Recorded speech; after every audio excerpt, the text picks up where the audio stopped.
Lakini lipi jukumu la vijana ambao wanatuzunguka, lakini pia vijana ambao wanaiona au wanawaona wazee wetu na kuishi nao?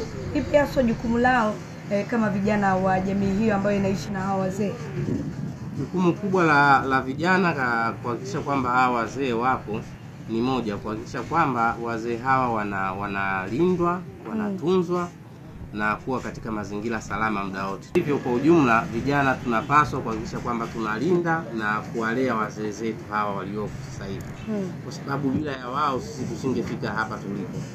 Ukimwacha mzee atakuwa na hofu, wasiwasi, mwisho wa siku utampelekea katika magonjwa mbalimbali. Mfano, unaweza kumkuta mzee akielekea upofu wa macho, haoni, pengine hii kutokana na msongo wa mawazo na sonona. Vyote hivi kwa pamoja vinasababishwa na huyu mzee kuwa upweke na vitu vingine. Kwa hiyo ukiwa karibu na mzee, ukimtunza, ukimthamini, basi huyu mzee atakuwa vizuri kabisa.